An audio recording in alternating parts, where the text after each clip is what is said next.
Islam jelaskan betul-betul kepercayaan karut yang ada di zaman jahiliyah yang diteruskan di zaman Nabi sallallahu alaihi wasallam. Islam bagi tahu benda ni khurafah, benda ni tak benar, benda ni tidak memberikan apa-apa faedah pada kamu.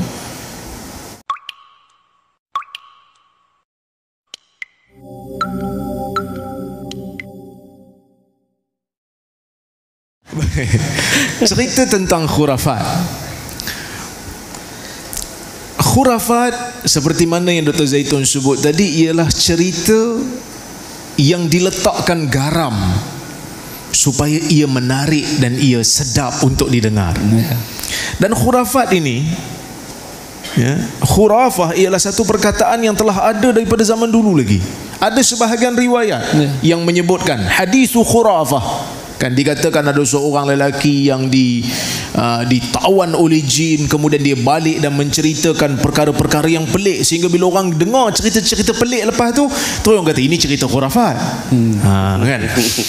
Khurafah ataupun cerita-cerita yang rekaan ini, cerita-cerita yang tak diketahui benar ataupun tidak ini, tidaklah semuanya dilarang. Kita duk layan cerita-cerita science fiction, kan, Back to the Future lah, macam-macam cerita kita dok tengok. Bukanlah semua cerita-cerita yang direka ini dilarang.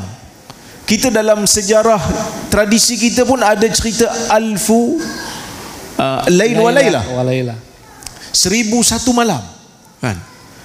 Itu adalah cerita yang orang semua tahu. Ini cerita yang tidak ada orang kata apa, bukti kebenarannya, tetapi diceritakan sebagai satu sumber sastra, sekadar orang nak dengar, orang nak berhibur.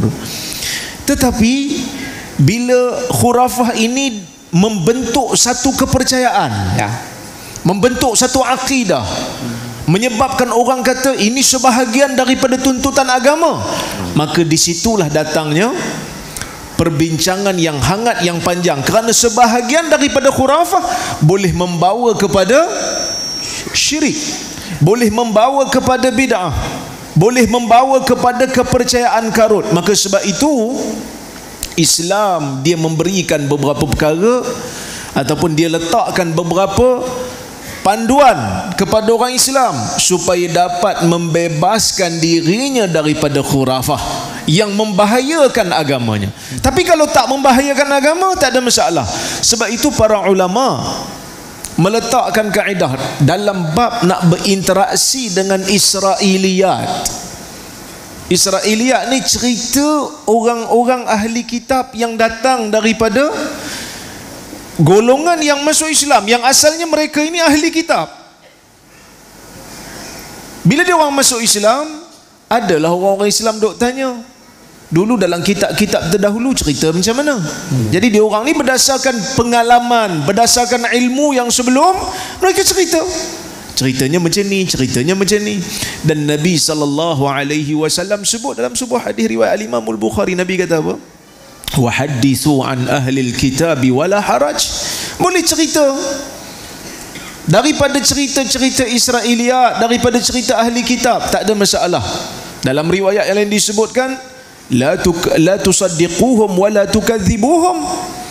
Cuma dalam bab Israiliyat ni, jangan kamu membenarkan mereka dan jangan kamu kata mereka bohong selagi mana tidak ada bukti.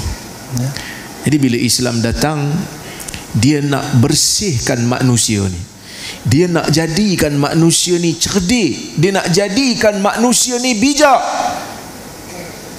Maka Allah Azza wa Jalla menjadikan akal manusia itu adalah satu perkara yang dilindungi, dan dia termasuk dalam daruriyatul khams, benda yang darurat yang 5. Jaga agamanya, jaga nyawanya, jaga akalnya, jaga nyawa, jaga akal, jaga nasab dan juga jaga harta.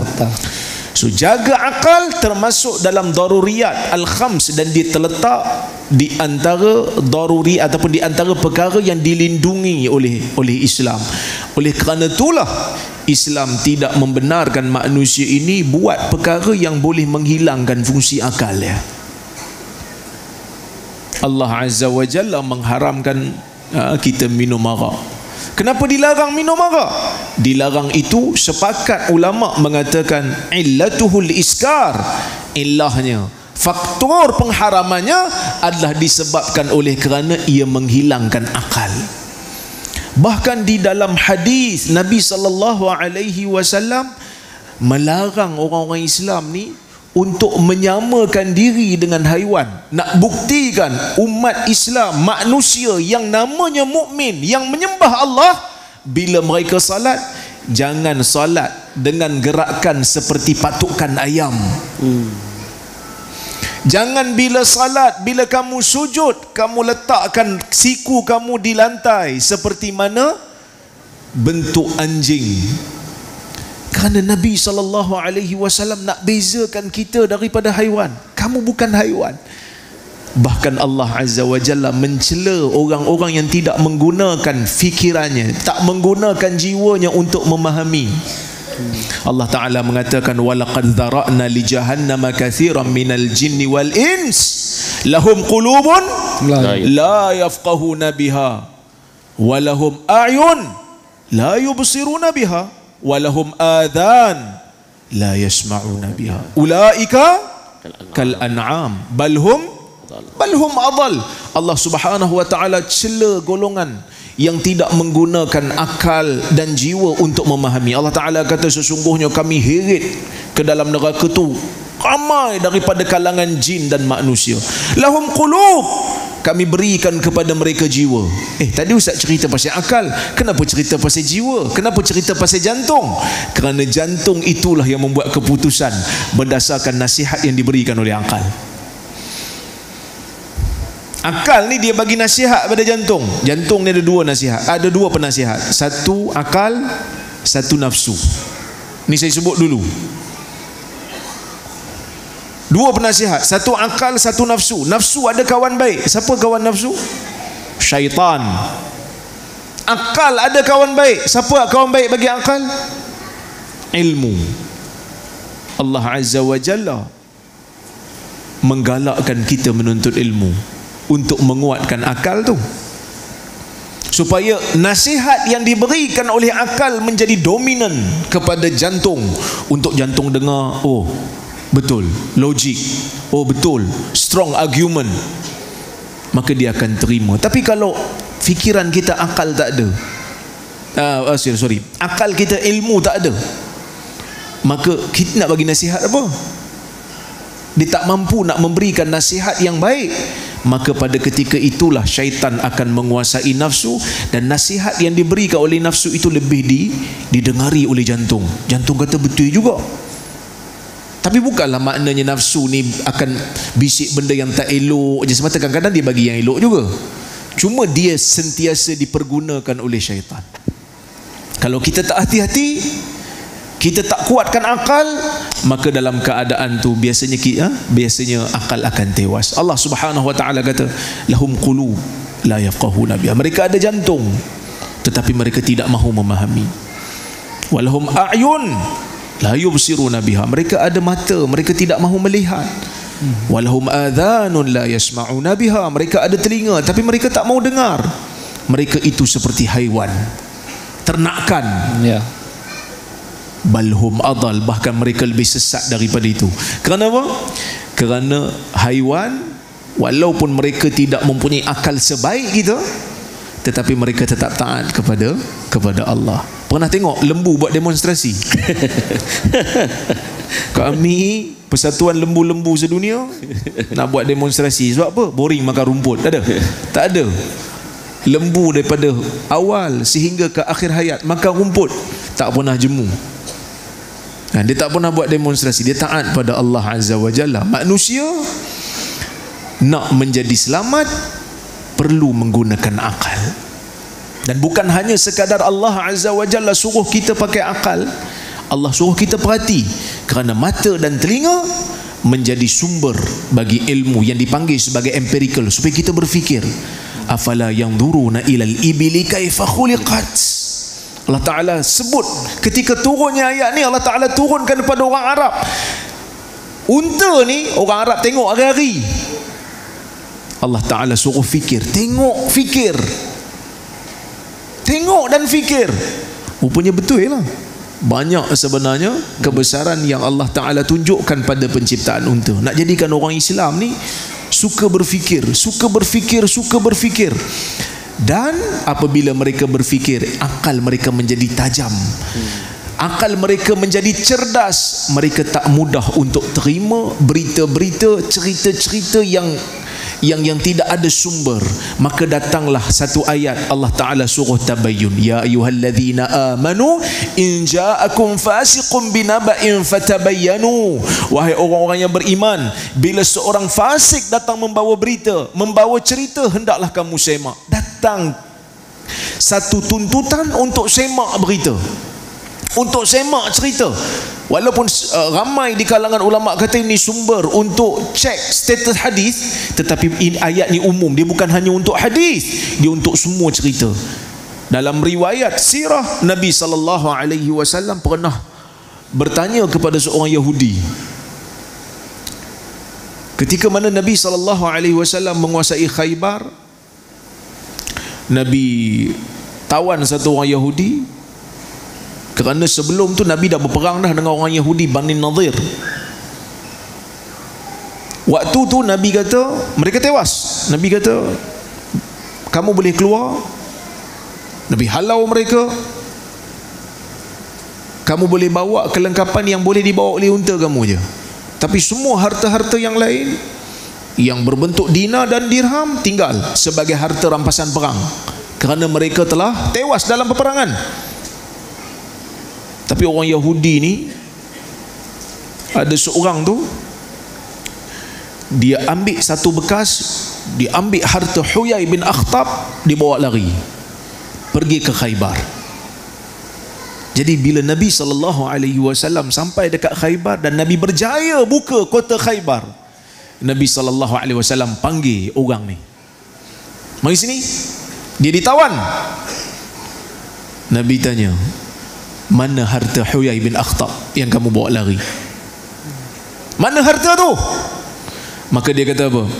Anfaqathu al-hurub wan nafaqat. Adhabathu al-hurub wan nafaqat. Dia kata harta tu dah habis dah. Sebab apa? Kami guna untuk belanja perang, kami guna untuk belanja-belanja harian, habislah. Apa Nabi SAW sebut? Al-ahdu qarib wal malu kathir. Nabi kata tak mungkin cerita ni betul, tak mungkin ia logik. Sebab apa? Sebab harta tu banyak, tempoh nak habiskan harta tu pendek. Tak mungkin harta tu habis dalam masa yang pendek. Maka akhirnya betul, memang wujud. Nabi SAW ajar kita, bila sampai berita, bila sampai cerita, semak. Tadi Dr. Zaitun sebut tentang apa? Tentang bulan. Cantik ke tidak bulan kan?